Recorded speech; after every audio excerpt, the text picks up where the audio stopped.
రిమాండ్కి పంపడం జరుగుతుంది. ఇది 1998 అక్టోబర్ 2వ తారీఖున జరిగినటువంటి ఒక మర్డర్ కేసు అన్నమాట. ఇది 6 months బాయ్ని స్వయంగా తన ఫాదరే చంపడం జరిగింది. ప్లస్ అక్కడే బరియల్ కూడా చేయడం జరిగింది. ఆ తర్వాత అక్కడి నుంచి అతను ఎస్కేప్ అవడం జరిగింది. ఆ తర్వాత 18/10/98లో ఆ కేసు కొద్ది రోజుల తర్వాత, అంటే 2 weeks తర్వాత కేసు రిజిస్టర్ అవ్వడం జరిగింది. అప్పట్లో ఎగ్జిక్యూటివ్ మ్యాజిస్ట్రేట్ గారి ఆధ్వర్యంలో ఒక ప్రత్యక్ష సాక్షి ఇచ్చినటువంటి సమాచారం మేరకు బాడీని ఎగ్జిబిషన్ చేయడం జరిగింది.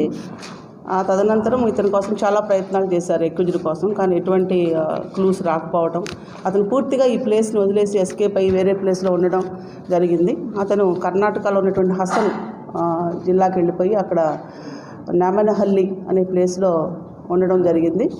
తన మొదటి భార్యకి పుట్టినటువంటి పిల్లాన్ని చంపిన తర్వాత మళ్ళీ సెకండ్ మ్యారేజ్ చేసుకొని మళ్ళీ 2 పిల్లలు ఆయనకి పుట్టడం జరిగింది. సో ఈ క్రమంలో ఈ మధ్యకాలంలో వాళ్ళకి కొన్ని ఆస్తులు ఇక్కడ ఉండటం వలన వాటికి సంబంధించిన సమాచారంతో ఆస్తులు పంపకాల కోసం వస్తున్నారని చెప్పి సమాచారం కూడా రావడం జరిగింది. అలాగే ఈ కేసుని లాంగ్ పెండింగ్ కేసుగా 2011 నుంచి ప్రకటించడంతో ఈ మధ్యకాలంలో మేము గౌరవ డిస్ట్రిక్ట్ జడ్జి గారి యొక్క ఇన్స్ట్రక్షన్స్ ప్రకారం ఎల్పిసి కేసులన్నిటి కూడా రివ్యూ చేస్తూ ఉన్నాము. ఈ క్రమంలో ఈ కేసు కూడా రివ్యూ చేయడం జరిగింది.